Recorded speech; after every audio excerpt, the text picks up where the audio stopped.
No dia 26 de agosto de 1962, Geraldo Bichara, na época com 18 anos de idade, iria montar guarda na 13ª Circunscrição Militar de Três Corações, Minas Gerais, na Escola de Sargento das Armas.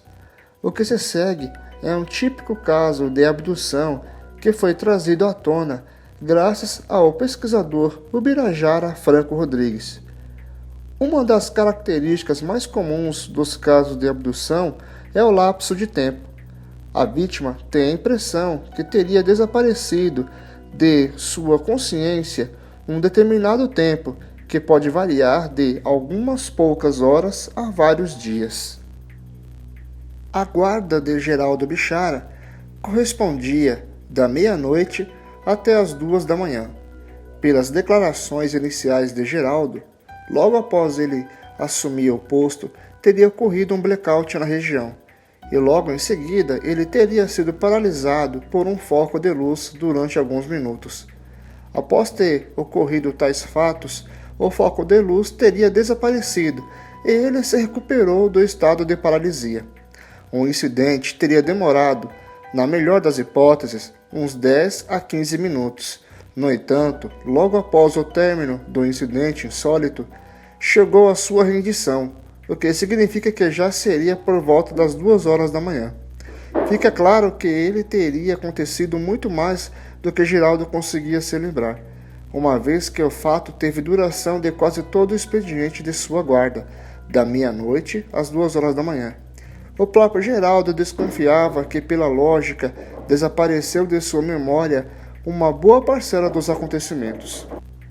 Na época que ele teria sido investigado por Ubirajara, dia 8 de julho de 1980, Geraldo Bichara já tinha completado 44 anos de idade.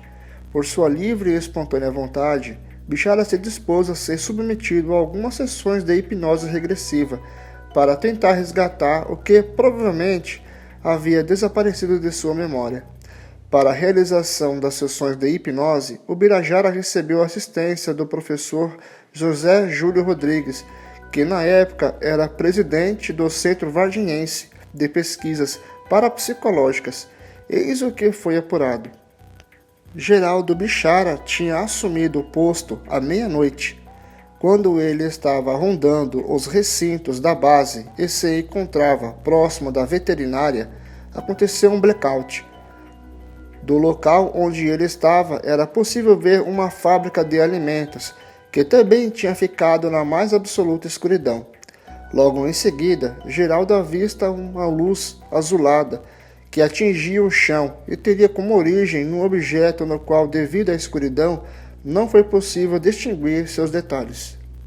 Bichara percebeu uma agitação incomum nos cavalos das baias, pois eles bufavam e faziam um barulho como se estivessem raspando as ferraduras no chão e batendo os peitos na madeira.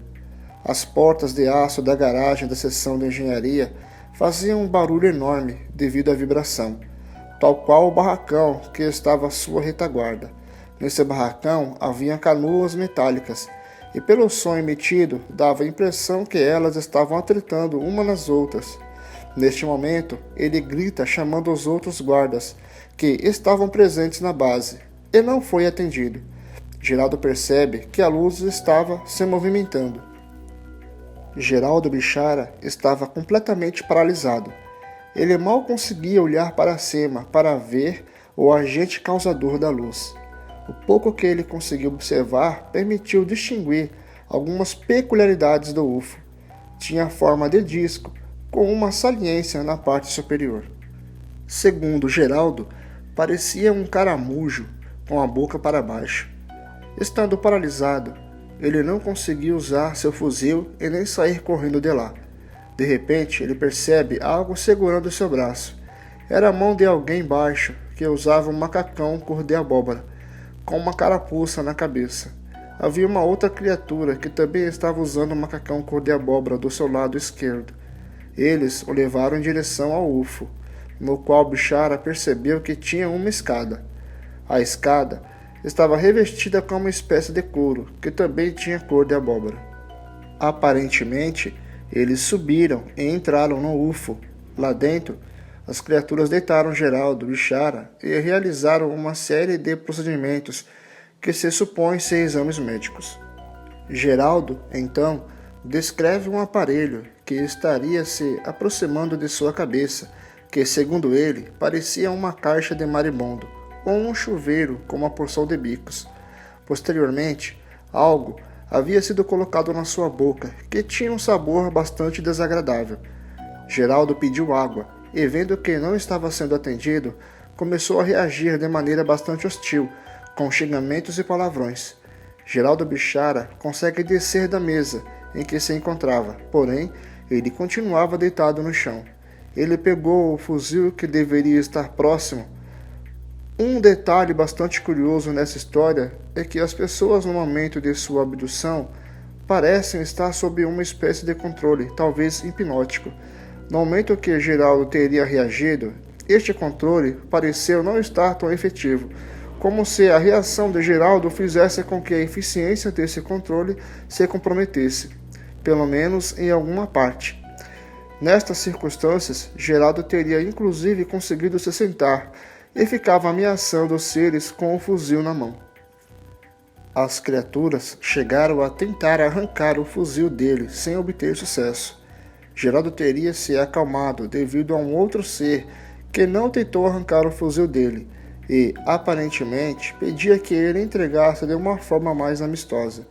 Nesse momento, Geraldo entregou a arma, porém, disse que estava com uma baioneta e que a usaria caso necessário. Finalmente, Geraldo Bichara é devolvido ao posto de guarda.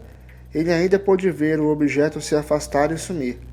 Logo em seguida, o blackout teria terminado e as luzes se acenderam. Foi nesse momento que chegava a sua rendição. Vale lembrar que estamos descrevendo o testemunho de Geraldo Bichara sob hipnose. Há momentos que não são totalmente claros. Há algumas descrições dos seres e do interior do disco, porém, a impressão que se tem é que tudo é bastante vago, o que é completamente compreensível e até comum nessas circunstâncias. Após ver esse vídeo, qual a sua opinião? Participe, comente. Se gostou, clique em gostei e não deixe de se inscrever no canal. Até a próxima.